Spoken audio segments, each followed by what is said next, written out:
بەناوی خی گەورە و میهرەبان سڵاوتان لێبێت بینەرانی ئازیز و خۆشەویست خۆشحاڵم کە ئەمڕۆژ لەگەڵ هاوکارم ڕازاتینەوە خزمەتان بۆ پێشکەشکردنی پرۆگرامێکی نوێی پەیامی ڕۆژ کە ئەمڕۆژ با کۆمەڵێک بڕگە و بابەتی جیاوازەوە هاتینەوە خزمەتان کە ئەخوازین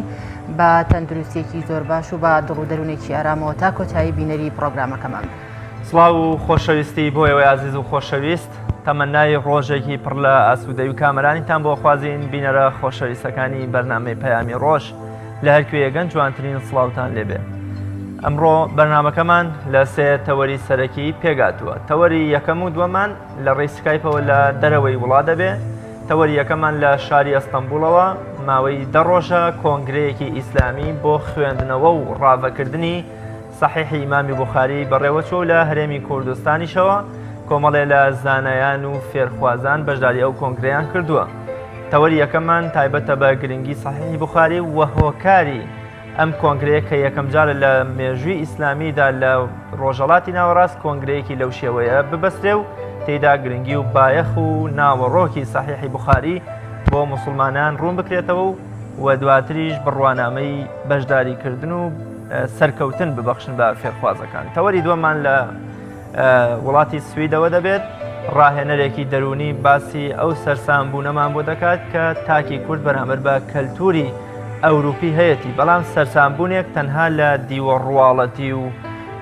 وەکوڵێت تا ڕادەیە خێزانی و کۆمەڵایەتیەکەوە کە بە جۆرێ لە جۆرەکان ئێمە ئێستا کۆمەڵگەی ئێمە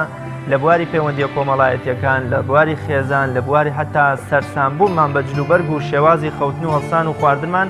سەرسامبوونێکی زۆر نێگەتیڤانەمان هەیە بەرامبەر بە کەلتوری ئەوروپی، بەڵام لە داهێنانی زانستی و پێشکەوتنیەکانیان و بەدەستهێنانی زانستی و ڕێزگرتنی کات هیچ سەرسامیەکمان بەوان نییە کە دەبوو ئەگەر بۆ دیوە خراپەکەی سەرسامبووی نایە بۆ دیوە باشەکەش بە جۆرێ لە جۆرەکان بمانتوانێت کەلتوری ئەوروپی بۆ نێو خۆمان بگوازینەوە. تەوەری سێمی بەرنامەکەمان میوانداری گروپی بێخودە کە ئەمڕۆ ساڵیادی کۆچی دوایی شاعیری خواناسی کورد و شاعیری پێغەمبەری خوددا کە بەو ناوە ناسراوە بێخودی ڕەحمەتیە. گروپی بێخودیش ساڵیادی کۆچی دوایی بێخودمان بۆ بەرز ڕادەگرن و بۆ بە دەنگە خۆشەکەیان بۆ دەڕازێنەوە لەگەڵ کۆمەڵێ راپۆرت و زانیاری بەسوود. وڵاتیان سەرتاش دەچینە لای پێشبینی کەشوهەوای سەرجەم شار و شارەچەکانی هەرێمی کوردستان.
خۆشەویستان با پێکەوە بینەری بڕگەی دراوەکانیش بین.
نەبڕگە یادەوەریەکان کە باز لەو ڕوودا و مێژوە گرنگانە دەکات کە لەم ڕۆدا ڕوویانداوە فەرموون بینەریان بن.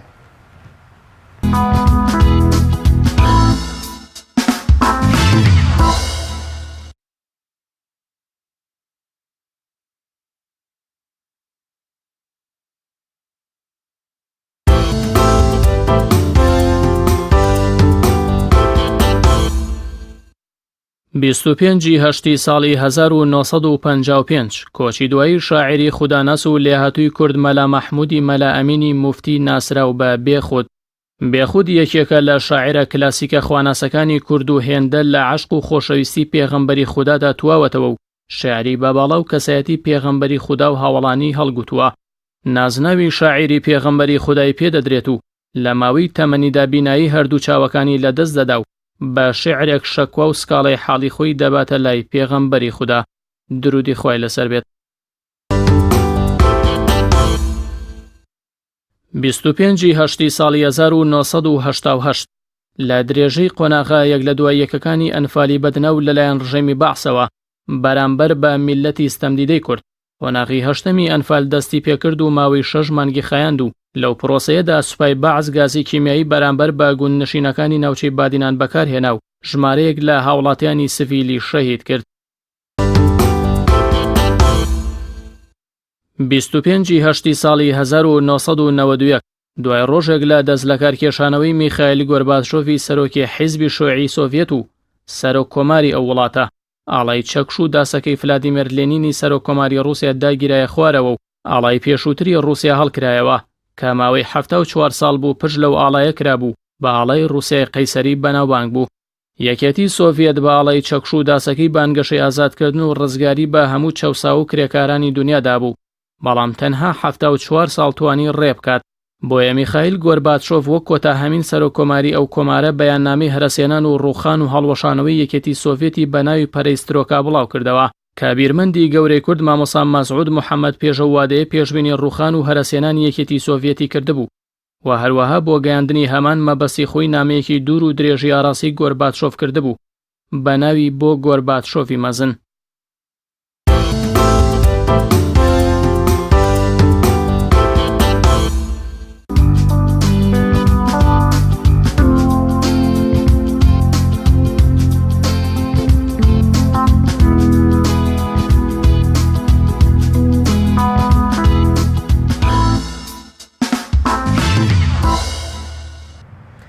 بەڵێ خۆشەویستان، تەوەری یەکەمی بەرنامەکەمان وەگاماژەمان پێکرد لە ئەستەمبوڵی پایتەختی تورکیا دەبێت، لە ئەستەمبوڵی شاری تورکیا کە پایتەختی خلافەتی ئیسلامی بوو. بەڕێز مامۆستا عەبدوڵڵا خوڕخڕەیی یەکێک لە ئەندامانی شاندی ناوەندی زانایانی کۆمەڵی ئیسلامیمان لەگەڵە کە ماوەی چەند ڕۆژێکە کۆنگرەیەک بەڕێوە دەچێت بۆ خوێندنەوە و ڕاوەکردن و لێکدانەوەی ناوەڕۆکی سەحیحی بوخاری و گرنگی سەحیحی بوخاری بۆ موسڵمانان کە لە دوای قورئانی پیرۆز بە دروستترین و ڕاستترین و باوەڕ پێکراوترین سەرچاوەکانی ئیسلامی پیرۆز دادەنرێ و پێگاتوە لە تەواوی فەرمودەکانی پێغەمبەری پێشەوامان. بۆ مەبەستە لە ڕێی سکایپەوە بەڕێز مامۆستا عەبدوڵڵا خوڕخڕەیی ئەندامی شاندی ناوەندی زانایانی کۆمەڵی ئیسلامیمان لەگەڵە. مامۆستاگیان سڵاوی خوای گەورەت لێبێ و سپاس بەو دەرفەتەی کە بە ئێمەت بەخشی ببوورە لە نێو دەرزەکە شەواتیتە دەدەرەوە و بێبەش بووی لە خوێندنی ئەو دەرزە. با پێمان بڵێ ئەم کۆنگرەیە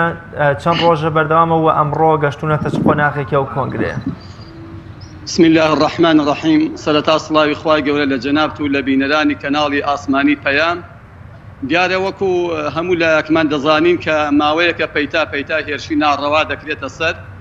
فەرمودەکانی پێغەمبەری خوا عەلەیهی سەلات وەسەلام، کەسایەتی پێغەمبەر، ژیان و سیرەی پێغەمبەری خوا. بۆیە یەکێ لەو کتێبە نایابانی کە لە دوای قورئان بۆ موسڵمانان سەرچاوەیەکی کارامەیە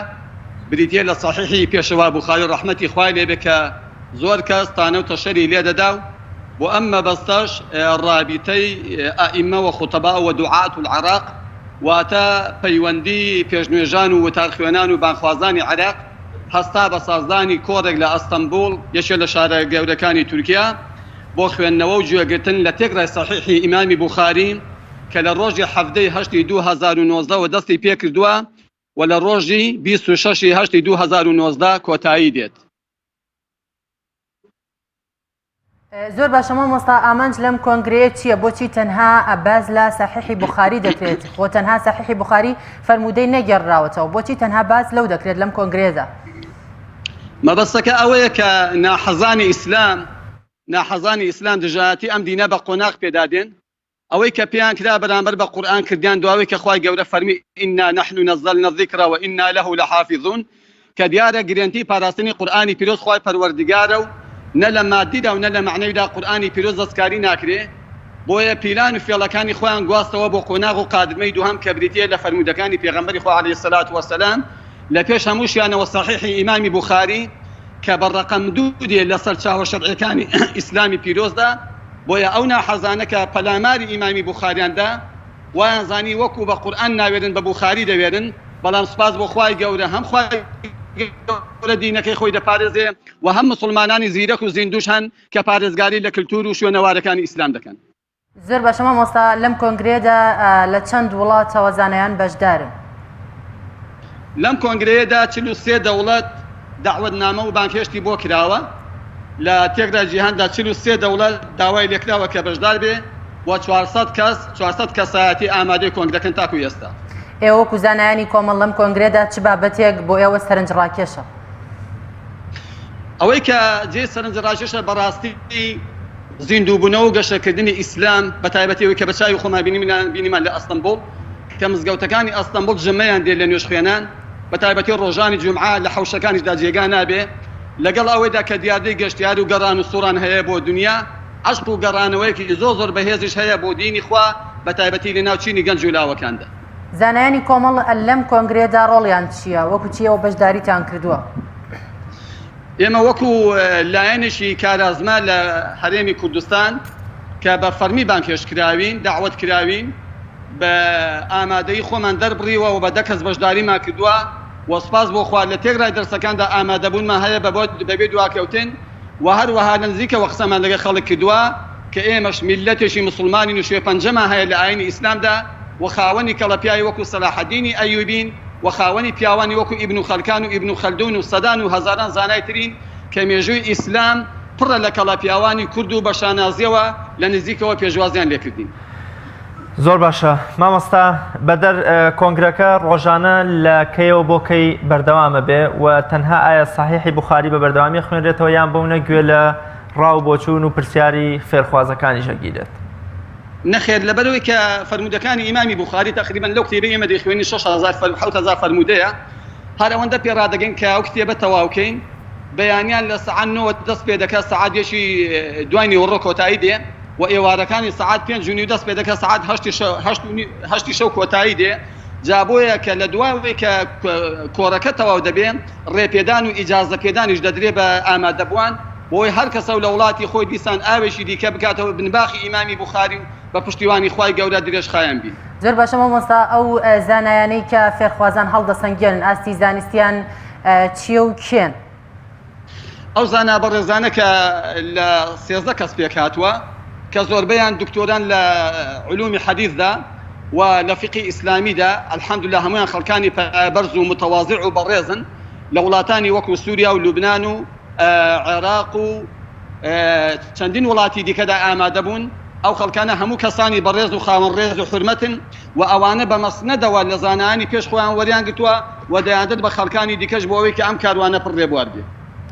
بە شێوەیەکی گشتی لە وڵاتانەوە کە بەشداریان کردووە ژمارەی زانایان چۆن دەبێت و ئایا ئەم بڕوانامەیە چۆن دەبەخشرێت؟ ئەوەی کە ئێمە لێرە دەیبینین ئەوەی کە ئێمە و غەیری ئێمە ئەو بڕوانامەیە کە دەبەخشرێت لە دواوی کە کۆڕەکە تەواو دەبێت لە 26 مانگ بەدواوە و دەبێ ئەو ئیجازە بێتە ئیجازە و هەڵگرێک ئەو کەسە هەڵگری ئەم بڕوانامە بەڕێزەی بێ و ببێتە ڕێبوارێکی دڵسۆزی ئەم کاروانە پیرۆزەی کە بۆەوەی کە فەرمودەکانی پێغەمبەری خوا عەلەیهی سەلات وەسەلام گەشە و نەشان پێ بدرێ و هەروەها چۆن بە ئامانەتەوە وەری دەگری ئەوا دەبێت بە ئامانەتیشەوە بڵاوی بکەیتەوە. زۆر باشە ئایا ئەر 400 بەشدار بۆکەی نێو کۆنگرە مەرجە هەمویان بڕوانامە وەربگرن و ئاستی زانستیان هیچ جیاوازیەکی هەیە لە کلەوەی کە کەسێک بۆمنە چەند ڕۆژێکی کۆنگرەکە غیاب بوو بێ هەر 400 کەسەکە بڕوانامی پێدرێ یا چۆنێتی بەخشینی بڕوانامە چۆن چۆنیە؟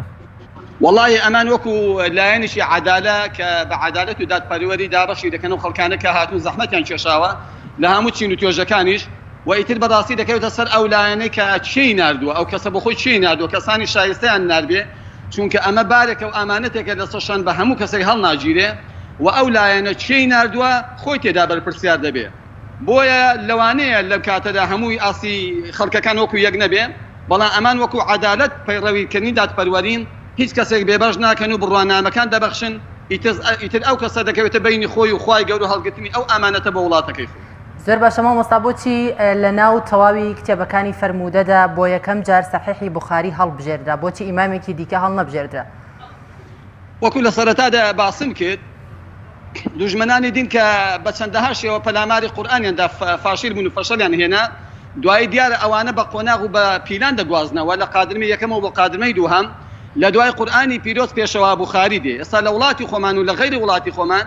لە زۆر شوێنان کەسانێک پەیدا بوون کە تەشکیک و گومان دەخەنە سەر فەرموودەکانی ئیمامی بوخاری بە تایبەتی باسی ئیمامی بوخاری دەکەن چونکە ئەگەر ڕێگای بوخاریان بۆ ئاسان بوو دەتوانێت پەلاماری ئیمامی مسلیمیش بن. کەواتە بەشداری ئێوە یا ئەم کۆنگرەیە تا چەند دەتوانێت بێتە بربەستێک یا قەڵغانێک لە بەرامبەر هێرش و تیری ژەهراوی نەیارانی ئیسلام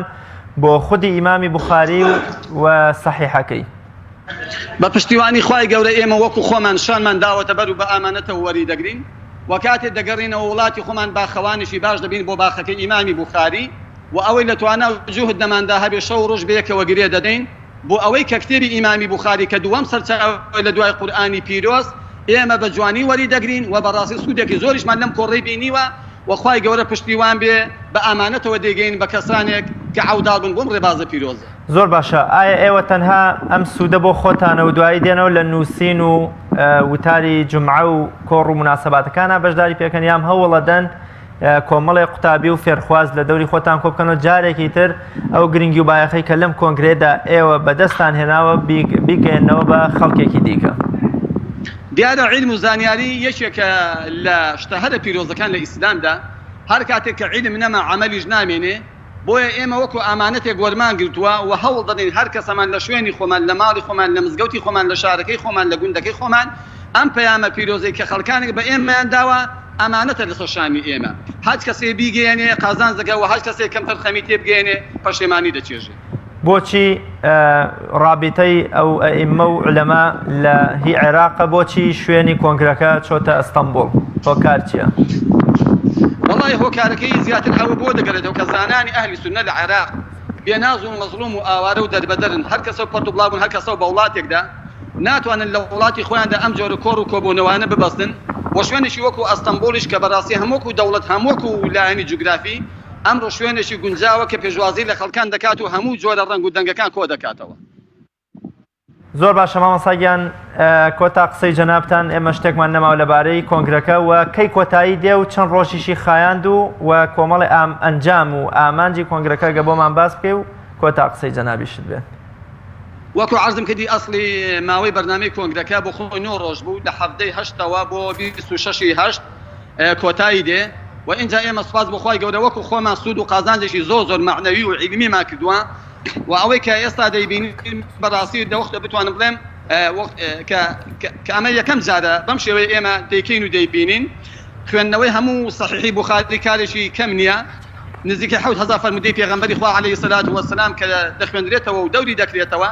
ئێمە سوود و قازانجێکی زۆرمان لێبینیوە خوای گەورە پشتیوان بێت لەو ئامانەتەی کە وەرمان گرتووە ئێمەش بە خەڵکانی دیکەیدا دەبەخشین و سپاس بۆ زەحمەت و ماندووبوونی جەنابیشتان. زۆر سپاس بۆ بەڕێز مامۆستا عەبدوڵڵا خوڕخڕەیی یەکێک لە بەشداربوانی کۆنگرەکە بە ئومێدی سەرکەوتن بۆ ئێوە عەزیز و خۆشەویست ڕێز و سڵاویشمان بۆ تەواوی زانایان و زانایانی کورد زمانەیە. زۆر سپاس کە لە ئەستەمبوڵەوە لەگەڵمان بووی. بەڵێ بینەرانی عەزیز پاش ناوبڕێک دەگەڕێنەوە وڵاتان و بەردەوام دەبین لەگەڵتان.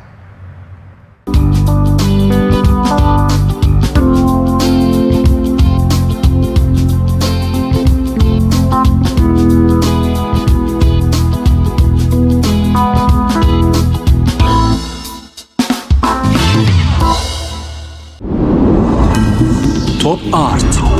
تاکە بریکاری تۆڕی میدیایی کۆمەڵ بۆ دروستکردن و بڵاوکردنەوەی ڕیکلام. تۆپ ئارت. ئایا تا ئێستا بیرت لەوە کردوتەوە کە ئینتەرنێتێکی بێسنوور بەکاربێنیت یان بیرت لەوە کردوتەوە کە بۆ هەفتەیەک یان 2 هەفتە ئینتەرنێتی بێسنوور بەکاربێنی سەرەڕای هەموو ئەمانە تا ئێستا بیرت لەوە کردوتەوە کە بۆ یاریە ئەلکترۆنیەکان ئینتەرنێتی بێسنوور بەکاربێنیت بێگومان نەخێر فانسی نێت هەموو ئەم کێشانەت بۆ چارەسەر دەکات تۆش دەتوانیت بۆ ماوەی هەفتەیەک یان 2 هەفتە یان مانگێک بەردەوام بێسنوور لەگەڵمان بیت ئێستا خزمەتگوزاریەکانمان لەم شوێنانە بەردەستە سلەیمانی شارباژێر شارە زوور هەڵەبجە سەی سادق عربەت پێنجوێن بازیان تاسڵوجە و زەرگوێز فانسی نێت هەمیشە ئینتەرنێتی بێسنوور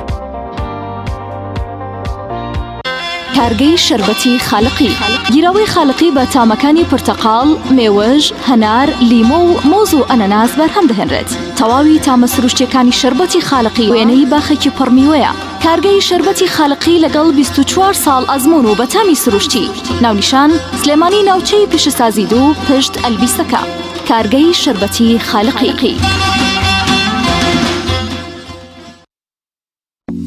کارگەی ئاسمان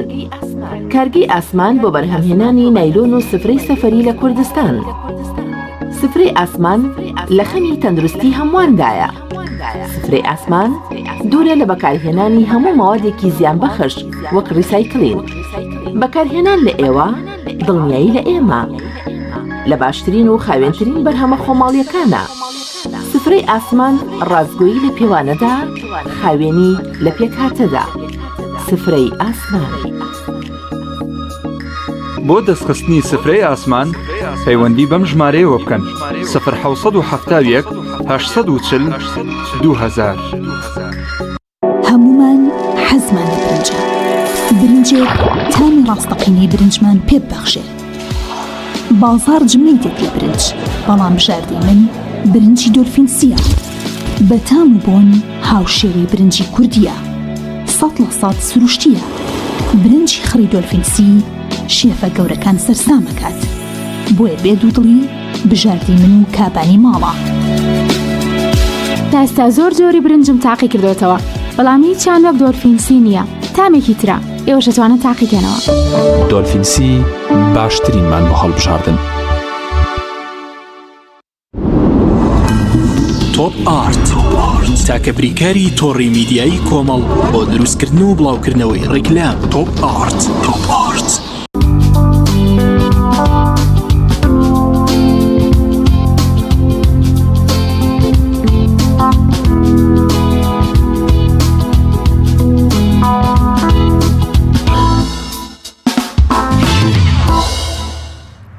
دووبارە سڵاوتان لێبێت تەوەری دووەمی بەرنامەکەمان ئەو سەرسام بوونە بەرچاوی تاکی کووردە بە کەلتوری بیانی و ئەوروپی بێگومان هەمیشە خەڵکە عاقڵ و بە ئەزمونونەکان ئاماژەیان بەوە کردووە کە چاولێکەری و لاسایی و تەقلیدی کوێرانە مایەی هەڵدێران و بەرەو ڕۆخی چەم و چوخڕەکان چوونە واتە ئەگەر لاساییکردنەوەیەکی بە بەرهەم و لاساییکردنەوەیەکی ئیجابیانە بێ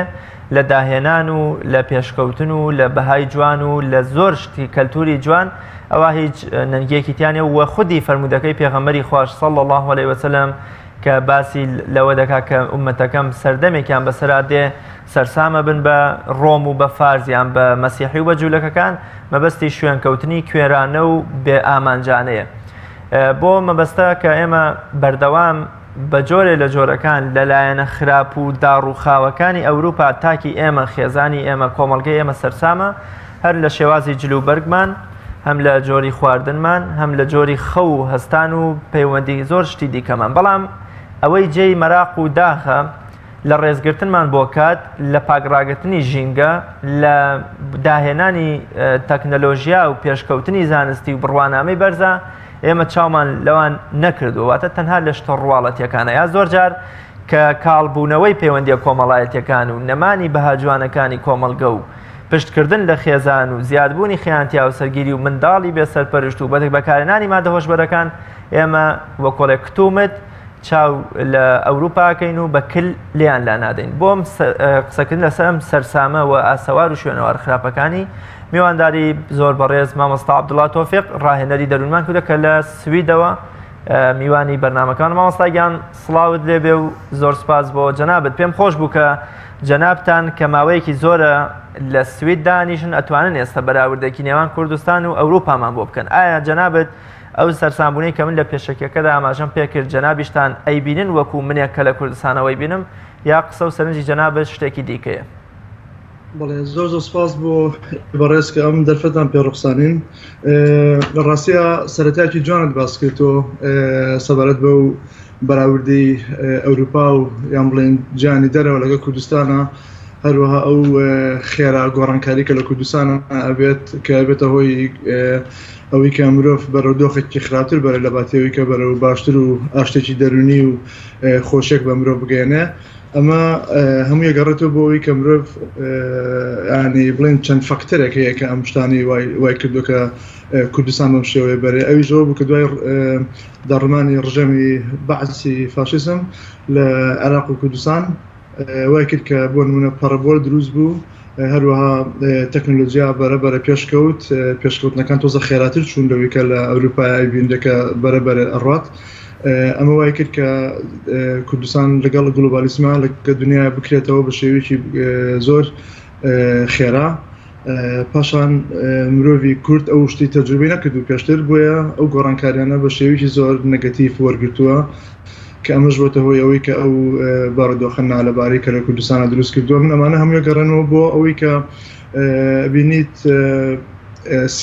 چەند شتێک هەیە کە پاڵ بنێ بەمەوەی کە ئەم شتانە ئاوا بۆ شێوەی بڕۆ ئەویش گەڕێتەوە بۆ بە شێوەیەکی گشتی سیاست، هەروەها دەسەڵاتداران کە ئەو دەرفەتیان یاو بە تەکنۆلۆژیا لە وڵاتەیە بۆ شێوەی بڕات، هەروەها ئەو کرانەوەی کە بازرگانەکان بە جیهانە کە جلوبەرگی لەو شێوەیە هێنە ناو کوردستانەوە، هەروەها تیڤیەکان کە چی پیشانەدەن، هەروەها مرۆڤ کە دەستی گەشت ئینتەرنێت لەم 10 ساڵی ئەخیرە بە شێوی زۆر خێرا. ئەمەش وای کرد کە مرۆڤ بتوانێت دەستی بگاتە هەر وڵاتی جیهان کە بیەوێ. ئەوشمانە بینێت چێکە کورد ئیستا لە هەموو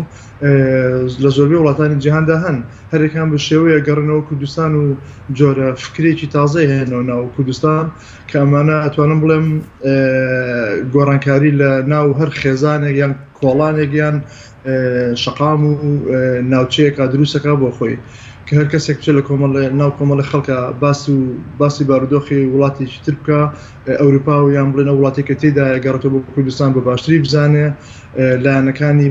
باس بکات کە کوردستان هەر هیچ نییە، کولتورێکی خراپ و سەقەتمان هەیە، کولتوری ئەوروپی باشە. ئەمانە هەمووی گەڕێتەوە بۆ ئەو ناوئەشتانەی کە مرۆڤ چۆن ئەو شتانە گەێنێتە ئەوێ چی ئەکاتەوە بۆ منە زۆر لە دوکان و بازار و چێشتخانە و سنتەری جیاجاکرانەوە کە هەمووی کاریگەری خۆی هەیە. بەڵێ زۆر باشەمە مۆستا عەبدوڵڵا هۆکار چییە کە تاکی ئێمە زیاتر بە شتە بێبەرهەمەکان و شتە ڕواڵەتیەکان سەرسامە بە کولتوری بیانی؟ لەبەرەوەی ئێمە تەجروبەمان نەکردووە پێشتر، هەروەها ئێمە لە خەیاڵمانە شتێکی خۆش هەیە کە هەمیشەوە ئازانین ئەو شتە ئەتوانین وەکو ئەوروپیە بەکاری بێنین. ئێمە نازانین لە باگروندی ئێمە لە پشتی مێشکمانەوە هەمیشە کۆمەڵێک شتی تر هەن کە ئێمە پێ دروست بین لە وڵاتەیە لە کوردستانە یان لە عێراقا بین یان لە ئەو دەوروبەریا کە بۆی هاتوونێتە دەرەوە، ئەبینین ئەوانە هەمووی کاریگەری خۆی هەیە لە سەرمان. ئێمە ناتوانین وەکو ئەوروپیەک تەسەڕف بکەین. ئێمە ئێستا من لە تەمەنی 20 ساڵی هاتوومەتەوە بۆ 29 ساڵە بێ لە ئەوروپایان تا ئێستا نەمتوانین وەک ئەوروپیەک تەسەڕف بکەم. لەبەرەوەی ئەمە ئەبێ ئەگەڕێتەوە بۆ کۆمەڵە شت. من کەسێک بووم کە لەو تەمەنەیە ئەتوانم خۆم بڵم تا تقریبا کامڵ بووم. کاریگەری ئەوروپا لەسەر من هەیە، ناڵم نییە، بەڵام ینی سنوورێکم بۆ داناوە کە من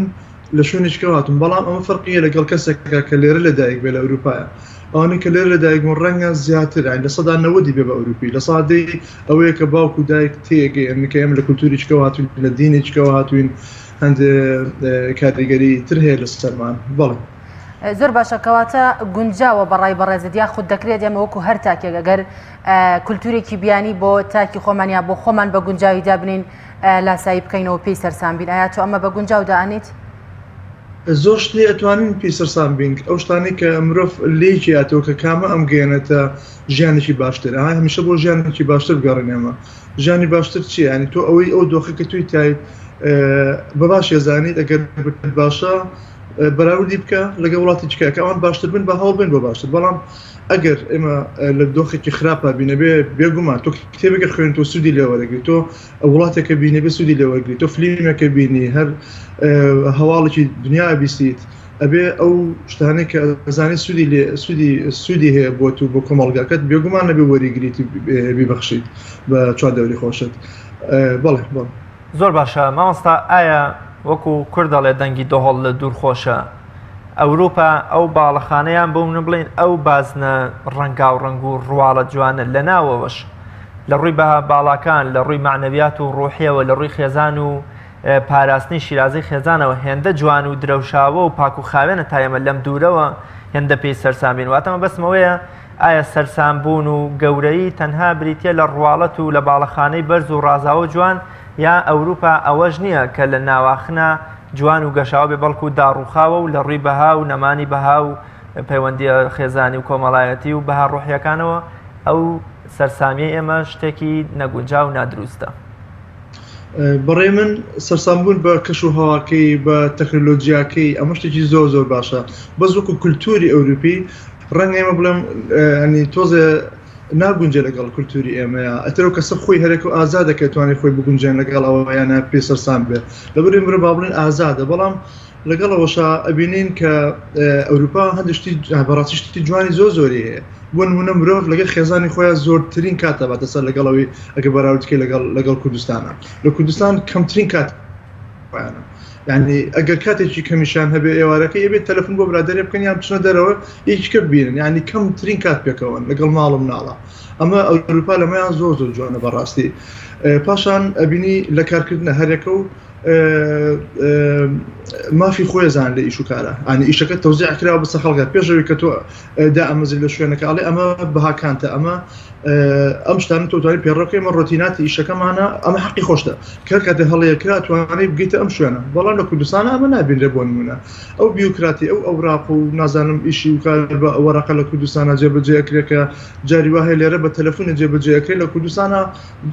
احتیمال بگاتە ساڵ و 2 ساڵیش جێبەجێ بکرێت ئەمە چۆن کاریگەرینی ئەمە چۆن نازانی کە ئەوروپا جوانترە لە کوردستان بەڵام ئەوەی کە لە کوردستانە جوانە ئەو لایەنە کۆمەڵایەتیە کە خۆشەویستێکی زۆری سە من تازە لە کوردستان گەڕامەتەوە پڕ بەدڵ ئارەزوومەکە ئێستاش ینی پێم بکری ساش بگەڕێنەوە بۆ کوردستان لەگەڵانە تێکەڵبمەوە بەس ئەوەشە زانم کە بوو ماوەیەکی کەمە ئەو خۆشیە لەبەری خەڵک سەرقاڵە ناتوانێت هەموو کاتی هەبێ لەگەڵ مناوەمانە بۆیە ئەبێ بگەڕێنە ئەم جیهانی ترکە ئەوروپایە بۆ ئێوەمانە تازە لێرە جێگیر بووین هەرێکە و ئیشی خۆی هەیە بەسراویشینێتەوە بە کوردستانەوە ئەنی توام لە ڕۆحمان هەر هەمیشە بەردەوام لەوێ ئەمە ژوای کردو کە ئێمە ناتوانین 100% لە ئەوروپای بژین بەرەوەی هەمیشە کەرتێکمان لە کوردستانە وەکو باسم کە سەرسامبوونی ئێمە بە ئەوروپا ئەوکو کوردێک ئێوەمانان بڵێن ئەگەر لە ئەسم خۆم لێرە ئەژیم من بۆ دەرەجە پێی سەرسامین چونکە هەستەکەم هەموو ئەوروپای سەوەکی یەکە زۆربەی کەس کە چێ سەفەر و گەشتێکا بە وڵاتان ئەڵێن چنە سەر دەریاچەکان و مەسەڵەن سەر بەحر خۆر لیانە وەکو ئەوروپی خۆیەکە بەس بۆ من حەزەکەم کولتوری وڵاتە شارەزا بزانم وڵاتە چۆن ژیانێ باتە سەر ئەو شتانە بۆیە ینی فەرقی هەیە ئینسان چۆن بیرەکاتەوە لەوەی کە سەرسام بێ بە وڵاتێکی ئەوروپی یان ینی سە بۆ نمونە سیستەمی خوێندنی ئەم وڵاتە فەرقی هەیە سیستەمی خەسخانە و چونە خەسخانە مەسەڵەن نەخۆشکەویت کە تەمیناتی ژیان هەیە لێرە زۆر شتێ ئەمانەکە زۆر باشە تەمیناتی نیە لە کوردستانە بۆ سیارەکەت بۆ ژیانی خۆت بۆ خانوو ئەگەر دزی لێ بکرێ ینی زۆر شتەیە کە مرۆڤ ئەکرا بیری لێ بکاتەوە نازانم بۆ تا ئێستا لە کوردستان ناتوان بیر لێ بکەنەوە ڕاستە ئەم وڵاتە بڵێن سیستەمی زەریبەی هەیە ئەبێ مانگانە لە سەدا 30 تا 34 خەڵک پارە بات مانگانی لە معاشەکەی خۆی دەرەکەن ئەمە وای کردو کە تۆ ئەبینی ڕێگەوبان خۆشە بۆ نمونە ئەگەر نەخۆشکەوی پێویست ناکە پارە بێ خوێندن بە خۆڕاییە ینی زۆر شتی بۆ ئاسان کراوە لە ژیانە بەڕاستی کە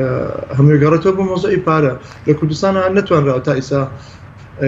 بواری اقتصاد و مەسەڵەن ئەوەی کە پێڵێن پاشەکەوتکردن بکرێ هەر بۆ مرۆڤەکان خۆی بۆچی لەم ساڵی ئەخیرا لەم 8 ساڵەیە خەڵکدا ڕمانێکی زۆری بینە تەلەڤیزیۆنەکان ئەمە بینی خەڵک فیلمی سێڕژان و ئەگریا جیرفانی خۆی پیشانەیە یعنی ئەمە گەر پاشەکەوتی بکرداوی لە نەیە هاو چاولەگەری ئەوروپی بۆ نمونە خەڵک لە تەلەڤیزیۆنەکان ئای بینە تورکیا یان لە وڵاتانی عەربی ئەنەمە وای کرد کە زیاترین کەس مۆدیلاتی ماڵەکەی زوو بگۆڕێ جلوبەر گۆڕێ من کە باسی بازرگانەکانم کرد ئەوانن کە مۆدیلاتی لەو بابەتەی هێن لە کوردستانە هەموو بە قەرزیان نا بە خەڵک لە کوردستان بیر نەچێکە دوو دانا من هەمیشاڵم دوو چەشنی ئیشکردن لە کوردستانە هەن کە خەڵک پێ هەڵساوە کە کاریگەری هەیە لەسەر کۆمەڵگای کوردی ئەوانیش بەڕاستی ئەڵم احترام بۆ هەمووشیان یەکەمیان گۆرانی بێژەکانە کە کولتوری وڵاتانە هێنن ناو کوردستانەوە ئەوانی کەش مامۆستایانی وتاربێژن واتە مامۆستایانی ئاوێنین کە کاریگەری زۆران هەیە لەسەر کۆمەڵگا ئەتوان گۆڕانکاری بکەن کە ئەو دوشتە ئەتوان بڵم عەکسی یەکیشن. زۆر باشە مامۆستا سەرسامبوونی تاکی کورد بە کولتوری بیانی ئایا چه ئاسەوارێکی خراپی لەسەر تاکی کۆمەڵ و لەسەر خێزان هەیە؟ هەیەی لەبەرەوەی وەکو من لە سەرتا شوهر ناوم برد کە ئێمە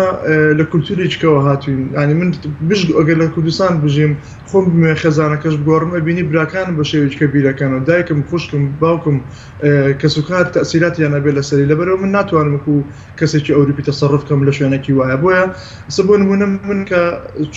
کتێب تەرجومەکەم یا وەرەجێڕمە سەر کوردیان ئەنووسم یان ڕاهێنان دەرونیەکان 20 ساڵی هەنمە کوردستانەوە لەباری دەرونیا کارەکەم متوانیمە ئەو شتانی کە یەکەم بیرگونجێن لەگەڵ کولتورەکەی خۆشمان نەک شتێکی ئەوروپیانە بێنمە ئەوێەوە بۆی ئینسانە بێ دەمە هەوڵ بە ئەگەر بیە گۆڕانکاری بکە لە شوێنەکە ئەبێ هیچ ناتوانێت بە خێرایی شەکە بکە ئەبێ هێدی بیکە بەڵام دڵنیا بێن لە شەکەکە کات هەروەها ئەبێ خۆشی بگونجێ ناتوانێت کولتورێک بێنی کتتو پڕ لە شوێنەکە داینی بڵێ بێ ئەم گۆڕانکاریە ڕووبا لە کوردستان مۆڵەتێکی گەوری پێ بدرێ خەڵک پێی خۆشە گەنج هەر زوو خەڵەتێ بەشێت بۆیە خۆمان بیرەچێتەوە زوو چۆڵێ بەرەو ئیتیجایکە ئەڕێنکە ئەویش سەر لە شەواندنە نەخۆشی دەرونی زیاترێ لە وڵاتەیە ئاشتی دەرونی تێگەچێ سەخامگیری تاو تێگەچێ باری دارایی و نازام خێزان هەمووی ئەشێوێ بەسەریەکە. زۆر باشەکەواتە بەڕای بەڕێزت ئەم سەرسامبوونە تا چەند کاریگەری لەسەر ونبوونی عورف و عادەتی باو و باپیرانمان دەکات؟ بێگومان لە هەموو دنیای سە گۆڕانکاری ڕوویاوە بەڕاستی ینی تۆ گە بڵیت ئەمە شتێک نیە بڵم تەنهامە لە کوردستان ئەم شتە ڕوویە هەر وڵاتێکی دنیا تەماشاکێ بینیت ینی بەرەو گلۆبالیسێرینگە ڕۆ بەرەو جیهانگیری ئەڕات ئەمەش ینی شتێک نییە کە بڵم تەنها لە کوردستانە لە کوردستان لەم 15-20 ساڵی ئەخیرە خەڵک ئەو تەکنۆلۆژیای پێگەشت و گۆڕانکاری بەسەر خۆی هێنا بەرەبەرە لە هەموو دنیاوای لات و ئەو شتە کۆنانە ئەو دابوونەریت و ئەفون تەقالیدی کە تۆ باسەکەی هەمووی ینی کاڵە بێتەوە هێدی ئەسە بۆ نمونە تۆ سەری ناو بازارەکانی کوردستان بکە کەم ئەبینیت کە لە دوکانەکانە جلی کوردی پیاوانە یان جلی کوردی ژنانە هەڵواسرا بێت لە دوکانەکانە بەڵام ئەبینی قماشەکانیان داناوڵی بڕۆبیوانەیە قماشە بە ئاسکەڵ شێوەکانیشمە تێکەوە ئەمی تۆکو کوردێک بڵم ئەمە ڕەمزەکە بۆ خۆمان بەڵام ئەبینیت هەر لە وڵاتی سویدەیە خەڵک هەیە خەڵکی هیندستانە تا ئێستا کڵاوە سیکەکانیان ئەبەسن هیندیەکان جلی هیندی خۆیان لەبەرەکەن نازام سیگێنەرەکانمان هەیە لە سوید تا ئێستا جلی خۆیان ڕوومەکانە بە هەمان شێوە جلی خۆیان لەبەرەکەن ئەمە خۆی جلوبەرێک شتێکە کە کولتورێکی بڵێن دابنەری تێهێڵێتەوە بەڵام وەکو ئوسلوبی مێشک و پێشکەوتن لە عقل و لە گۆڕانکاری تری خوێندن و ئەم بابەتانەیە بەڕێ من ئەکرێ مرۆڤ گۆڕانکاری بەستەرا بێتون ئەتوانی بە عقلێکی کۆنەوە هەمیشە کار بکەی بەڵام وەکو باسم کرد هەر گۆڕانکارێکی کۆنیش ئەگەر بێت بمانەوە بیکەین ئەبێ بە شێوەیەک بێت کە لەگەڵ کولتورەکەمانە بگونجێ لەگەڵ ئەوەیە بگونجێ کە ئەو مرۆڤە گومڕانە بێت تووشی ئەوە نەبێت کە بڵێن جۆرە جۆرەکانی نەخۆشی توش بێت. زۆر باشە مامۆستا عەبدوڵڵا جەنابتان ماوەیەکی زۆرە لە بواری ڕاهێنەرێتی ڕاهێنانە دەرونیەکان و پسپۆڕی دەرونیتانەیە و کارەکەن لەو بوارە ئەم سەرسامبوونە تا چەند پەیوەندی بە سایکۆلۆژیا و دەرونی ئەم تاکە سەرسامبووەوە هەیە ئایا ئەمە پاڵنەرێکی دەرونی خۆم بە کەم زانانەیە یان بۆ منە هەر ژینگە کۆمەڵایەتی و سیاسی و ناوچەیەکە وای خواستووە کە من سەرسام بم بە کەلتوری ئەوروپی واتە هیچ کەمایەسیەکی دەرونیم نییە واتە من خۆم بەکەم نازانم تەناوەیە ئەمەوێ ژیانێکی کۆمەڵایەتی و خۆش و خۆشگوزەرانە بەسەر بەرم ئایا ئەمە کەمایەتی و کەم و کورتی دەرونیە یا پاڵنەرەکەی پاڵنەرێکی خۆ بە کەم زانانەی دەرونیانە یان بەڵکو ئەمە شتێکی کۆمەڵایەتی و ئاساییە. خۆی پاڵنەرەکان پاڵنەڕی دەرەچین پێشەوەی خۆمان بێ لە بەرەوەگەر ئەو کاڵایانە لە بەردەستان نەبێ خەڵک ئەو جلو بەرگەن ناپۆشەکە کەسێک بیپۆشێ لە وڵاتەیە بۆ کاتی خۆی بۆچێ ناجلو بەرگان نەبن لە کوردستانە. بۆیە ئەمە ئەنی شتێکە لەو شتانی کە بتوێ باسی بکەی بەڵام سەرسامبوون و ئەوەی کە تۆڵی خۆ بە زلزانین و نازانمیان یا خۆ بەکەم زانین بەڕێ من ئەگەر پاڵنەری دەرەکی نەبێت تۆ ئەنی ئەو شتانە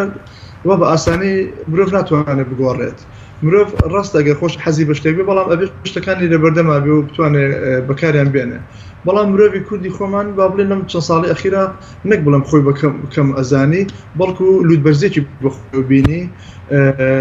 هەستی بەخۆ زلزانینی هەبوو دوای شەڕی جی بەعز با بڵێن کە کوردستان ئاوادان بوویە و دەسەڵاتی کوردی سەپێنرا بە کوردستانە کورد هەستی کرد کە زۆر سەربەرزە زۆر لە خۆی بایی و گومڕا بوو بەڕاستی کە سەربەرزی شتێکی خۆشە هەبێت بەڵام گومڕاییە ئەمە وای کرد کە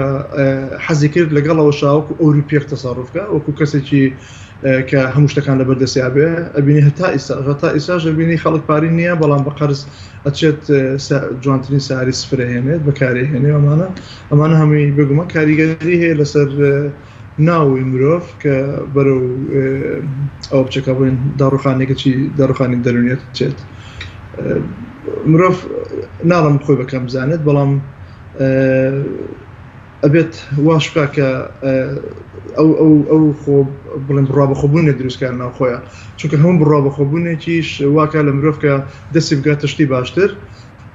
بتوانێت ئەو شتە بکە بەڵام بڕابەخۆبوونەکان بە شێوەیەکی نەگەتیڤ و بڵێن نەرێنی بەکار نهێنە کە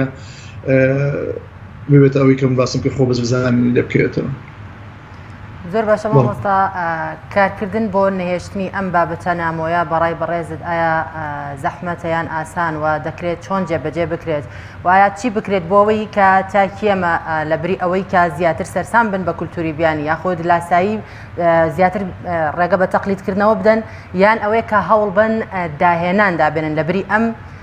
سەرسام بوونە ئایا چی بکرێت بۆ ئەوەی ئەم بابەتە نەمێنێت بۆی ئەم شتە نامۆیە نەمێنێت؟ خۆ بەڕاستیامە ئیشی یەک کەس و دوو کەس نییە بەڕێ من هەمووی گەڕێتەوە بۆ دەسەڵات بۆ مامۆستاکان لە خوێندنگەکانە مەلایانی ئاینی با بڵێن بانخوازەکان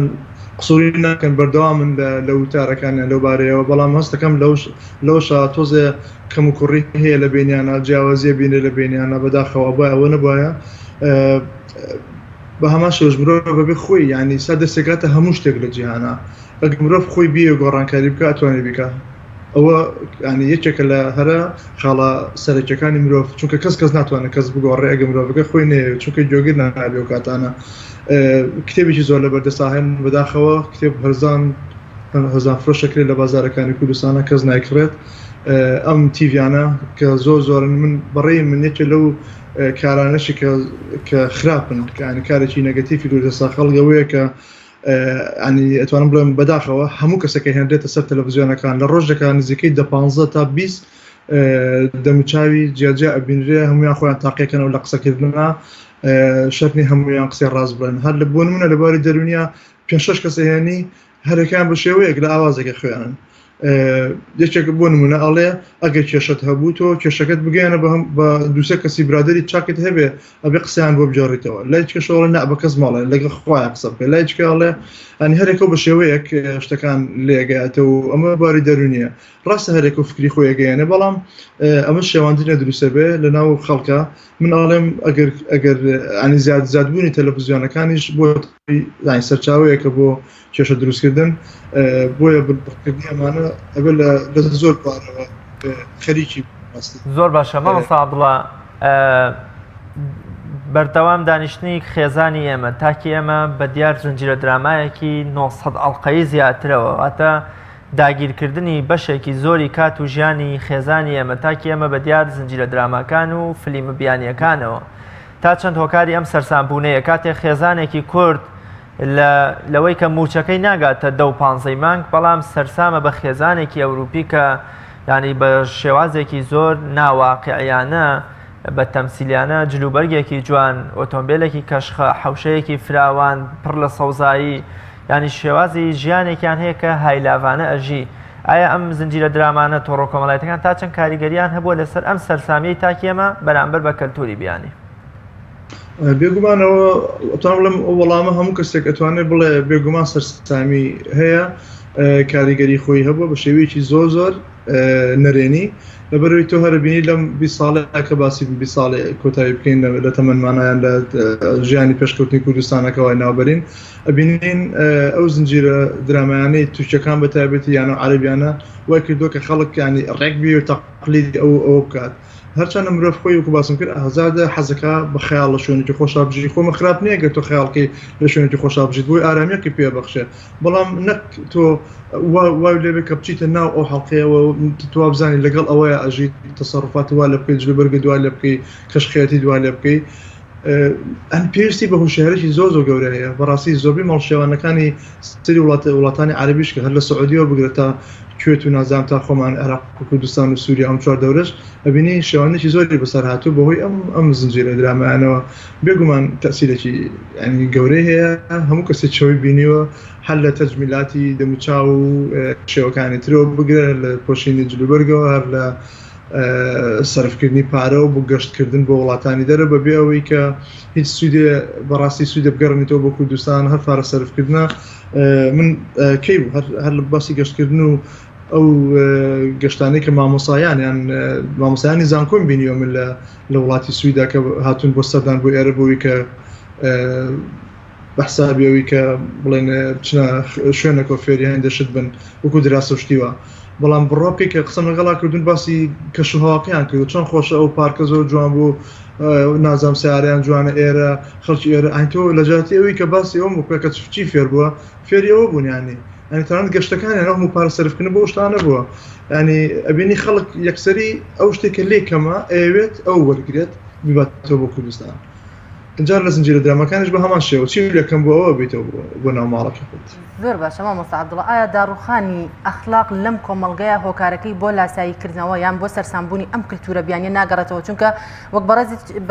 بەڕێزی شت پێشتر ئاماژەت بەوە کرد کە مەرج نییە کولتوری بیانی 100% شتی باش بێت کە کاریگەری خراپیشی لەسەر تاکی کۆمەڵگا ئەبێت بە تایبەت کە دەزانی کلتوری بیانی زیاتر لەگەڵ کولتوری تاکی ئێمە یان کولتوری کۆمەڵگای ئێمە یان ناگونجێت ئایا ئەمە هۆکار نییە بۆ ئەوەی کە کۆمەڵگای ئێمە دەبینین بەرەو داڕوخانێکی ئەخلاقی دەچێت دەبینین کە چەند ڕووداوێکی نامۆ چەند کارەساتێکی نامۆ لە وڵاتەیە ڕوودەدات کە ئەمەش هەموو هۆکارەکەی دەگەڕێنینەوە بۆ ئەوەی کە وەکو بەڕێزیشتان ئاماژەتان پێکرد کە بەهۆی سێرکردنی ئەم دراما بیانیانەوە کە دەبینین تاکی ئەمە بەرەو داڕوخان دەڕوات هۆکاری ئەمە بەڕێزت زیاتر بۆ ئەمە نایگەڕێنیتەوە کە زیاتر تاکی ئەمە سەرسامە بەم کولتورە؟ خۆی لە ڕاستیە ئەمە یەکێکە لەوە ناڵم هەر ئەوەیە یانی چونکە زۆر شتێ بەس ئەوەی کە زۆر ئەو کۆمەڵگای بەرەودا ڕوان بردووە ئەوەیە کە بۆ نمونە کاتی خۆی ئافرەت کەمتر ئیشەکە لە وڵاتی خۆلای خۆمانە لە کوردستانە ئێستا ئەوکو ئەوروپی ئیشەکات لە دەرەوە ئیشەکات ئەمە یەکێکە لە هۆکارانە کە ئەیکی ئیکۆنۆمی بڵێن اقتصادی بەقۆت بوو ینی زۆر پێوەست ناوێت بۆی کە مەگەر ینی چۆن لە پێویستێکی زۆر خۆشەویستێکی زۆر هەبێ ینی خێزانداری ئەجینا ئاسانتر لە یەک ئەترازیان وەکو خێزان هەروەها زنجیرە درامەکانیش بە هەمان شێوە کاریگەری ئەو بابەتانی هەبووە دوای تەکنۆلۆژیا لە کوردستانە مۆزۆی مۆبیل و فەیسبوک و شتانە وەکو زۆر لە پسپۆڕانی ئەو بارە باسەکەن لە کوردستان ئەمانە هەمی کاریگەری هەبووە کەم تا زۆر وای کردووە کە چۆن بە لایەنی ئەخلاقی یا موراڵی لە کوردستان بەرەودا ڕوان چۆ و کەس بووە بەڵێ. زۆر باشە زۆر سپاس بۆ بەڕێز مامۆستا عەبدوڵڵا تۆفیق کە لە ڕێی سکایپەوە لە سویدەوە لەگەڵمان بووی زۆر سپاس بۆ ڕێنمایی و زانیاریەکانت. بەڵێ ئازان و خۆشەویستانم ماوەی چەند ڕۆژێکە دارستانی بەناوبانگ و جەنگەڵی بەناوبانگی جیهانی ئەمازۆن گڕی گرتووە و زیانێکی زۆری بەرژینگەی جیهان و ئۆکسجینی پاکی مرۆڤەکان و تەنانەت ئاژەڵە نیشتەجێبووەکانی ئەو دارستانش گاندەوە پاپێکەوە بینەری چەند زانیاریەک بین وە کۆمەڵێ وێنەی تراژیدی و مەرگ هەژێنی ناخەژێنی تێدا لە تۆڕە کۆمەڵایەتەکان بڵاو بۆتەوە پێکەوە بینەری ئەو زانیاریە بین.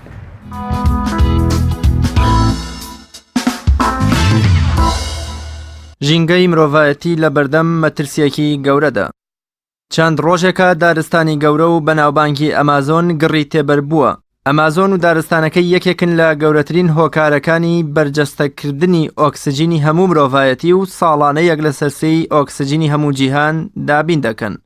دارستانی ئەمازۆن بووەتە ژینگە و شوێنی مانەوە و پاراستنی هەزاران جۆر گیانداری ناسرا و نەناسرا و لە لای مرۆڤەکان. لە چەند ڕۆژی ڕابردوودا کۆمەڵێک وێنەی پڕتراژیدیای سووتانی ئەو گیاندارانە دۆڕا کۆمەڵایەتیەکانیان پڕ کردەوە کە سەرنجام بەدەر لە ناوچوونی ژینگە و سەوزایی و دارە بەتەمەنەکانی ئەو دارستانە ئەو گیاندارانەش لە ناو دەچن کە ڕۆڵی سەرەکیان هەیە لە گەشەدان و جوانکردنی ژینگەی مرۆڤەکان و پیتاندن و گواستنەوەی تۆوی دەنکە هەڵاڵەکان لە شوێنێکەوە بۆ شوێنێکی تر یا لە ڕێی خواردنی بەر و تۆوی ئەو گیایانە و پاشتر دانانەوەی پاشەڕۆکەیان ڕۆڵیان هەیە لە دووبارە سەوزکردنەوەی ئەو شوێنە ڕوتەن و بە بیابان بوانەی کە هیچ ڕێژەیەکی سەوزاییان تێدا نییە و نەماوەتەوە. تەنها ئەمازۆن نییە کە کوشتە و قوربانی دەستی مرۆڤەکان بێت. ساڵانە لە سەرانسەری جیهاندا و لە کوردستانی خۆشماندا هەزاران ئاژەڵی کێوی و ماڵی و پەلەوەر و ماسی دەبنە قوربانی دەستی مرۆڤ و پیسبوونە ژینگەییەکانی مرۆڤ. تەکنەلۆژیاکانی مرۆڤ و پیسبوونی ئاو و دووکەڵ و ژاوەژاوی کارگەکان و باڵەخانە تەواو پێشکەوتووەکان و گۆڕینی باخچە و پارکەکان بۆ پرۆژەی نیشتەجێبوون وای کردووە کە ملیۆنەها هەمەجۆری زیندەوەری ببنە قوربانی و تیا بچن یا ژینگەی مرۆڤەکان جێبهێڵن و کۆچ بکەن بۆ شوێنێکی تر. لە پێش هەمویانەوە لە بەرچاونەمان و کۆچکردنی کۆمەڵێ باڵندە و گیانداری وەک پەڕەسێلکە و شەمشەمەکوێرە و چۆلەکە پاساری و چەقەڵ و زۆر گیانداری ترن. ئاگرخستنەوە لە پوش و پاوەن و دارستانەکان لە کوردستان بەداخەوە ساڵانە بۆتە دیاردە و ملیۆنان مێرو و خشۆک و باڵندە و گیانداری کێوی و ماڵی دەکاتە قوربانی و هێلکە و بێچووی هەزاران باڵندە و گیاندارەکانیش لەناو دەچن کە سەرنجام ڕۆڵێکی خراپ و نێگەتیڤی هەیە لە وێرانکردن و بەرەو دواوەتبردنی ژینگەی وڵات. پێویستە مرۆڤەکان لە ئاز ژینگەی دەوروبەریان و گیاندارە ڕازێنەرەوەکانی ژینگەکەیان بەرپرسیار بن و بە گیانی مرۆڤ دۆستی و ژینگە دۆستیەوە چاویان لێ بکەن و ژینگەی ئەمڕۆی خۆیان بە جۆرێ وێران نەکەن کە نەوەکانی داهاتوو هیچ ئەرزشێکیان بۆ نەمێنێتەوە.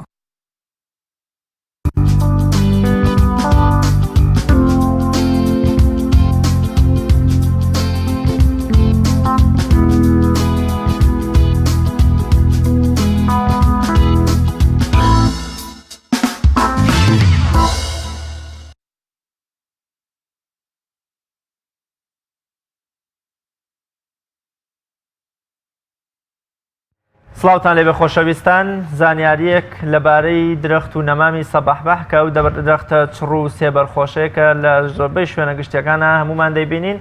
ژینگەیەکی جوانە بەخشێ بە کۆمەڵگەی مرۆڤەکان، بەڵام بەداخەوە بەهۆی ناسکێ و درەختەوە بەرگەی ڕەشەبای بەهێزی سلێمانی ناگرێ و لە زۆربەی شوێنیش ئەو درەختە شکاوەتەوە. پێکەوە بینەریە و زانیاریە بین.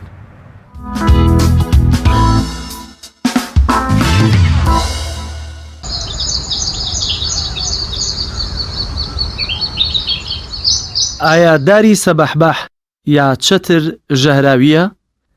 دوای بڵاوبوونەوەی دەنگۆی مەترسی درەختی سەبەحبەح مەترسی لەسەر ژیانی مرۆڤ هەیە. ڕێکخراوی ئایندا بۆ پاراستنی ژینگەوی پشتڕاست کردەوە کە داری سەبەحبەح دارێکە دۆستی ژینگەیە و نیشتیمانی سەرەکی ئەم دارە باکووری هیند و باشووری ڕۆژهەڵاتی ئاسیایە. تەمەنی ئەم دارە لە نێوان 150 بۆ 200 ساڵە. ئەم دارە لە هەموو جۆرە خاکێک سەوز دەبێت، تەنانەت لە خاکی لمیشدا توانای گەشەی هەیە. ڕێگی ئەم دارە زیاتر بە ئاسۆیی بڵاو دەبێتەوە و کەمتر بە ئەستوونی دەچێتە قوڵایی خاکەوە. ڕێگەکەی بە 3 مەتر بڵاو دەبێتەوە، بۆیەوە باشترە لە کاتی چاندنی بە دووری 3 مەتر لەگەڵ دارێکی تر اینجا بچێنرێت. باشترین کاتیش بۆ چاندنی ئەم دارە کاتێکە پلەی گەرمی لە نێوان 20 بۆ 32 پلەی سەدی بێت. بۆ هەرێمی کوردستان ئەم پلەیە لە مانگەکانی نیسان و ئایار و ئەیلول و تشرینی یەکەم فەراهەمە. سوودەکانی داری سەبەحبەح یاخود داری چەتر. داری چەتر سوودی زۆرە لەبەر زۆری سوودەکانی لە نیشتیمانی ڕەسەنی خۆی کە هیندستانە بە داری دەرمانخانەی لادێ ناسراوە. هۆکاری ئەمەش دەگەڕێتەوە بۆ ئەوەی ئەم دارە مادەیەک دەردەدات دەبێتە هۆی ئەوەی مێشولە و مێش لە دەوروبەری دارەکە دوور بکەوێتەوە. واتە چاندنی ئەم دارە لە نزیک ماڵ و شوێنە گشتیەکان هۆکارێکە بۆ دوورخستنەوەی مێش و لەو کەمکردنەوەی مەترسی توشبوون بە نەخۆشی مالاریا. هەروەها 1 دۆنم زەوی چێنرا و بەمدارە توانای نیشتاندنی 30 تەن لە تۆز و خۆڵی هەیە لە ساڵێکدا. سوودێکی تری ئەمدارە دەردانی مادەیەکی ترە کە دەبێتە هۆی لە ناوبردنی ڤایرۆسی هەوکردنی جگەر لە جۆری B. جگە لەوەش لە پیشەسازی دروستکردنی دەرمانیش بەشدارە، بەتایبەت لە دروستکردنی هەویری ددان و دەرمانەکانی هەوکردنی گەدە و ڕیخۆڵە و چارەسەری پێست و سابوونیش بۆ تەندروستی پێست لێ دروست دەکرێت. سەبارەت بە ناوی دار، جگە لە ناوی زانستی دار هەر وڵاتێک ناوی تایبەتی بەم دارە هەیە. لە هیند پێی دەوترێت دەرمانخانەی لادێ، لە عێراق پێی دەوترێت سەبەحبەح، لە میسر پێی دەڵێن نیم، لە کوردستانیش بە چەتر ناسراوە.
چوار ساڵ بەر لە ئێستا و لە ڕۆژی 25/8/1955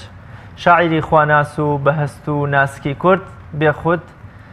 کۆچی دوایی دەکات. ئەمڕۆ گروپی بێخود میوانی بەرنامەی پەیامی ڕۆژن، هەم بۆ پێشکەشکردنی بەشێکی تر لە بەرهەمەکانی خۆیان، هەم زیاتر ئاوەدانکردنەوەی ڕۆحە بەرزەفڕەکەی بێخودی شاعیر کە بە شاعیری پێغەمبەری خوۆش صلی الله عليه وسلم ناوبانگی هەیە و ناوی دەرکردووە.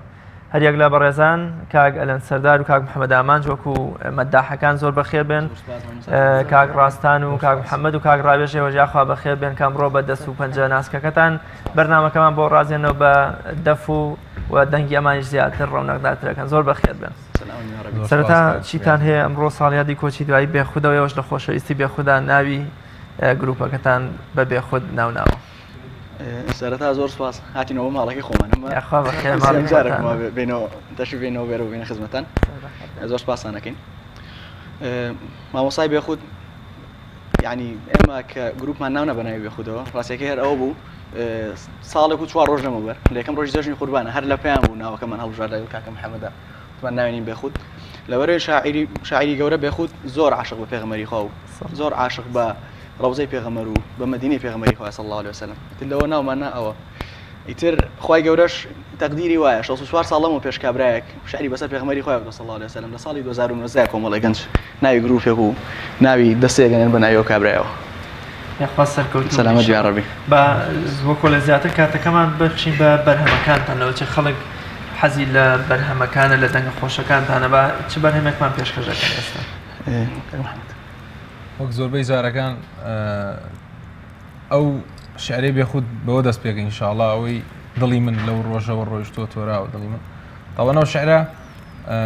لەوە سێتا ئێستا چەند جاری تریش وت بێتمان لە کەناڵی تریش وت بێتمان بەڵام بەلای خۆمەوە یاخود لەوسێ بەلای زۆرێک لە خەڵکەوە قەت کۆن نابێ هەر چەند جارێڵیت ئەوە نەجار ئیشتیاق و دڵفەرەحی زیاتر بووە بۆ ئینشاءڵڵا بۆ دەست پێکەین ئینشاءڵڵا بەرهەمیشمان دوایەوە ئینشاءڵڵا فەرمون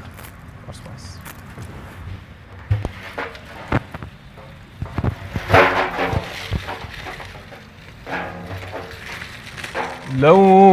ڕۆژەوە ڕۆیشتووە تۆراوە دڵی من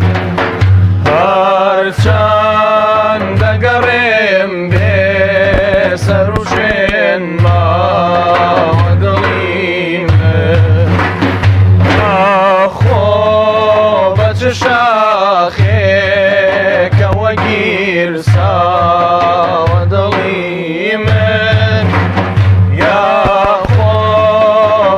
داخێکەوە سوتاوە دڵی من ئەو هەم دەمی غەم خوار و نەدیمی منە یاڕە ئەو مەحرەمی ئەسراری قەدیمی منە یاڕە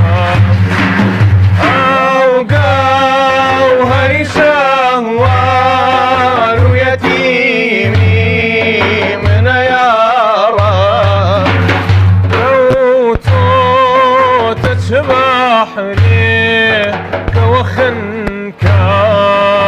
دڵی من تۆ دەچ بەحرێکەوە خنکاوە دڵی من مەجنونی دووگیس و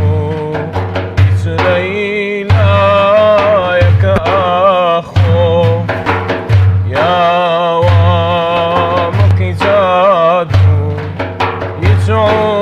عذرایەکە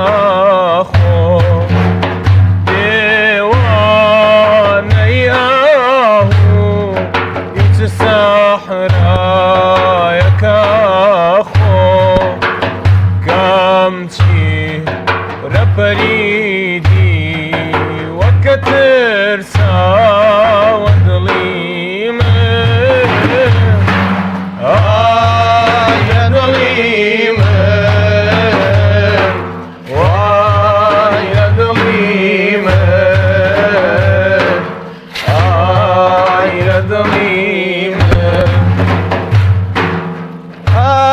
لێتەوە گاهێ بە خەیاڵی خەت و خاڵی ئاخولێتەوە گاهێ بە چرای شەوقی جەماڵی نازانێ بەخۆی چۆنە بەدەمدار لەوە حاڵی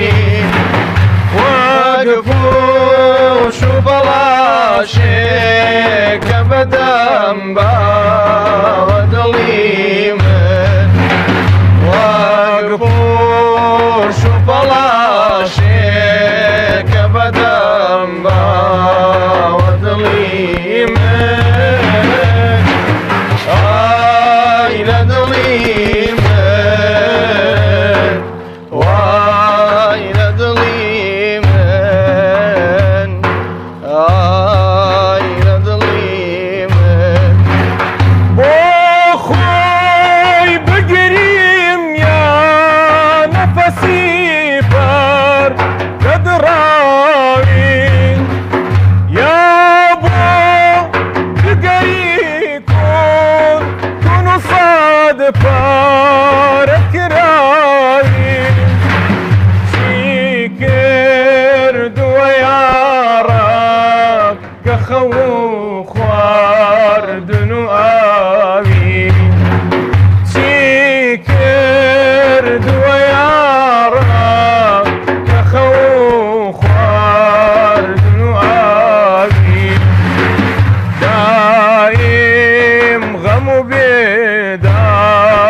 کەم کاریە دەردم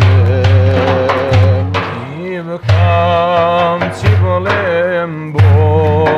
دڵەکەم کاریە دەردم شاهێدی منن مووی سپی و شیرەی زەردم شاهێدی منن مووی سپی و شیرەی زەردم خۆڕاینیان ناڵەی گەرم و ئەهی سەردم خۆڕاینیان ناڵەی گەرم و ئەهی سەردم هەڵبەت بە بەڵایەکەوە ئاڵاوە دڵی من هەڵبەت بە بەڵایەکەوە ئاڵاوە دڵی من ئای لە دڵی من وای لە دڵی من ئای لە دڵی من خۆش بێ خاڵەخێ زۆر سپاس کاکە ئەلەندکار و پرۆژەی تازەتان چییە؟ طبعا لە جەژناوەکو جەژنانەیەک پیجێکماندانە لە فەیسبوک چەناڵێکی یوتوبماندانە ئیتر ئەوە یەکەم ئیشمان بوو کە دەستمان پێ کرد دوای ئەوە بڕیارماننا ئینشاءالله من و کاکە محەممەد بێکەوە ژیاننامەی پێغەمبەری خوا صلی الله علیه وسلم بە شیعر هەمووی ئینشاءالله تۆمار بکەین و بڵاو بکەینەوە بە ئیزنی خۆی گەورە. کەواتە بەنیاز نی تەنها بە قەسیدە باز لە ژیاننامەی پێغەمبەر بکەن، ئەتانەوێت لە ڕێی شیعریش لە ڕێی شیعرەوە بەڵام شیعرەکە بە سەود ئەیخوێنین شەری مامۆستا مەلا عەبدولکەریم مودەڕیس و سەید وهادینی شەمسی قوڕیشی و کاک ئەحمەدی مفتی زادە هەمووی تێکەڵەکەین بەیەکەوە ئینشاءالله شتێکی جوان و ناوازە دەرچێت بە ئیزنی خۆی گەورە. ئەویش هەر بەیەکەوە شیعرەکانە خوێندنەوە ئەکەین بەوە مەختاق هیچ بەرهەمێکتان نییە کە بە جیاجیاوت بێتان بۆ نمونە تۆ بەرهەمێکە بێ بە تەنها بێڵێیت ئەگاکە ئەلەندی بەرهەم سەرکەوتو بوون گروپەکەتان پێم وابێ لە زیاد بوونەوە ئەندامەکانتان زیاد بوون. بەڵێ الحەمدولیلا وەکو ژەنیارە بەڕێزەکانمان بە ئیزنی خۆی گەورە هەر لە میانەی کار و پرۆژەکانمانە لە مانگی دە سیویەکی دە ئینشاءالله کە ئاکاتە ڕۆژی پێنجشەممە پشت بەخوای گەورە ئەگەر ڕۆژی هیجری هەروەکەوە بێ کە هەیە ئینشاءالله دامان ناوە سێم ڕۆژی مانگی مەولود مانگی ڕەبیع الئەوەل فیستیڤالێکی گەورە بکەین ئینشاءالله فیستیڤالێکی هونەری عیرفانی و پشت بەخوا لەو ڕۆژە توانین بڵێم تاسە شتێکەکەین کە تاسە لە کوردستانە شتی وا گەورە نەکراوە بۆ لە ڕووی قەسائید و مناجاتە و لە ڕووی ئەو کارە هونەریانەوە کە بەتەمای ئینشاءالله بیکەین. گروپەکەمان بەڵێ ئێستا ماشەڵڵا بە خۆم و کاگەلەندەوە نزیکی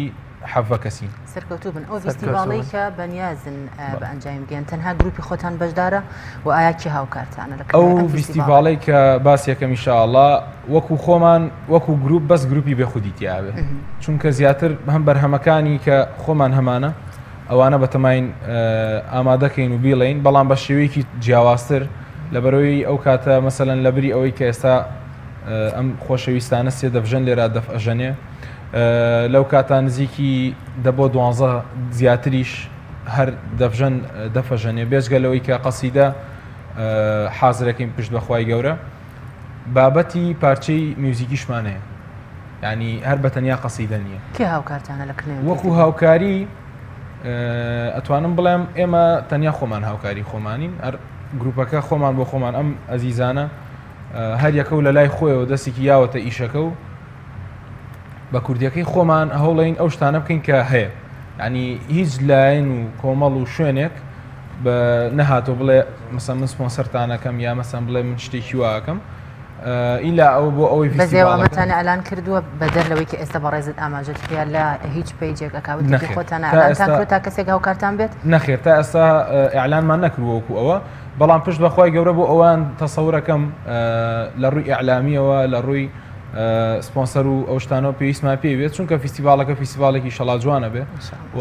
لە سەرەتای مانگی مەولودە معلومی هەمومانە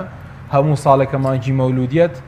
هەمومان زۆر بە چاوەڕوانی و بۆمان گاڕوانی چونکە مەسەلەن مەولودی زۆرتیا خوێنرێتەوە مەسەلەن بە تایبەت ئەم شتە لە هەولێر زۆرە ینی ئەتوا جا برادێکم لە هەولێرەوە هات بۆ ئێرە وتی کاک محەممەد ئەگەر لە مانگی مەولودا بێ بۆ هەولێر لە جژنەکان زۆر قەرەباڵغترە دەرەوە ئەیوت ئەوەی کە دەردیاڵە لە کاتی تریشانایە بۆ مزگە و لە ڕەمەزان قەرەباڵغترە بێ مانگی مەولود بۆچی لەبەرەوەی سوڵتان مزەفەر دانەری مەولووە کە خەڵکی لە دنیا کۆ کردوتە و ئەمانە هەر بۆیە شاری هەولێر ینی زۆر قەرەباڵی شەڵا هەولێن ئێمەشم شار زۆر باشە بەرهەمی تازەتان چیەکەن وەکۆ لە نۆبەرە بێ هێشتا نەوترا بێ بەرهەمی تازە ئەوەی ڕاستی بێت دووشتمان هەیە دەسەور ناکەم تا ئێستا وت بێتمان لە هەم لە کەناڵەکان بەڵام لە مەولودەکانی خۆمان ناوتومانە بەڵام بەرهەمێکیان هەر نەشمانوتوە ئەو بەرهەمەتان پێشکەشەکەین پشتخوای گەورە ئەویان شعری مامۆسای گەورە مەحویە قەسیدەی بەحری نورە جارێکیان ئاوازەکەی خۆتان داتان ناویان ئاوازەکەی ڕاستی خۆمان دامانە ناو چونکە جارە قورس ئاوازدانان بۆ ئینشاڵڵا لە ساڵانی داهاتوو ئەتوان بڵێم ئاوازی خۆمان ئەبێت ئاوازەکە تایبە بۆ ئێوە دانراوە یان بەکارناوە فارسیە زۆر بەڵێ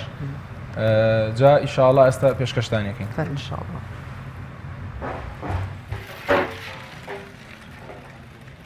وصلى الله على أوبا بنور علم عرفانا كدركي غورنا كغاي علم الله سبحانه كدركي غورنا كغاي علم الله سبحانه وصلى الله على أوزا باكي قدسي آياتا كأخلاقي بسنديدي جنابي حي منانا جنابي حي منانا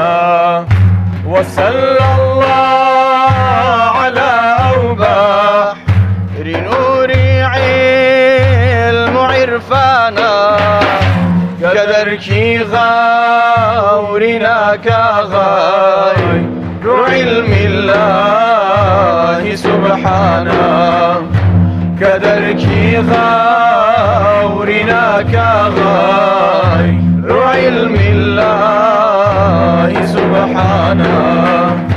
وصلى الله على أوحازرتي صاحب كمالته صلى الله على أوحازرتي صاحب كمالته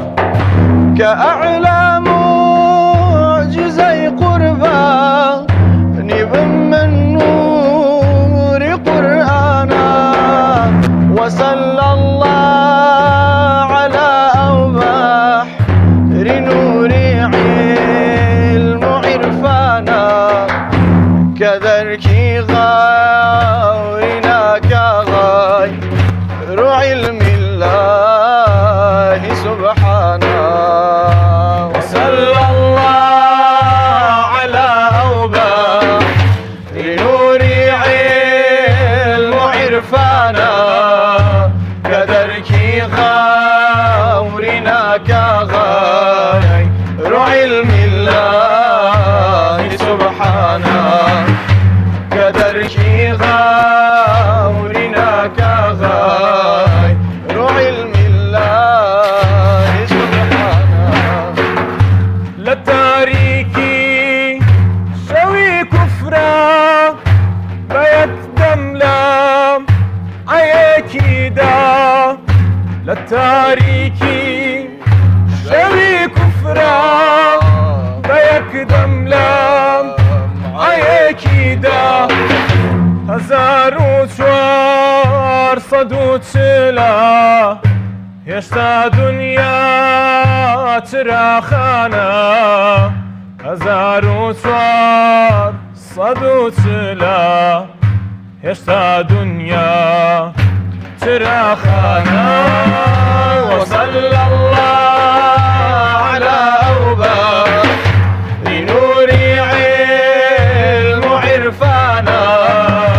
كدركي غاورنا كغاي رو علم الله سبحانه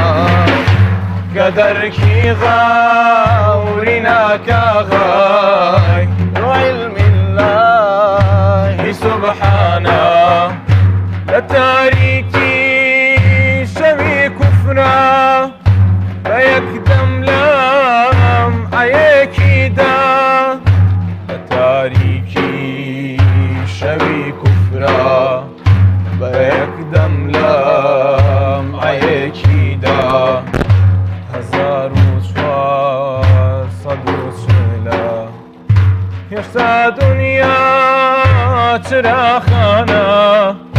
چرایەک نوری بێچوونی مومیدی بێ دەبێ وابێت چرایەک دەستی قدرەت خۆ شیکا بۆتە ئەبەدمانە تعالى الله بدوده بو كهردو عالمي داقت بنازم بام كمالي عاز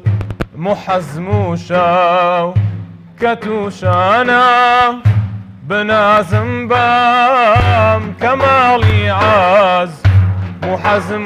محزموشاو كتوشانا وصلى الله على أوبار لنوري علم وعرفانا كدركي غاورنا كغاي رو علم الله سبحانه كدركي غاورنا كغاي رو علم الله سبحانه ضحكت بكم لايق بتو يا خير خلق الله ما ضحكت بكم لايق بتو يا خير خلق الله مني بخيرنا لايق كجبريل سنة اخوانا بياني قاوري خلقي كسي آيات لشأني به لمقدوري منو تويا نعيشي قيس صحبانا لمقدوري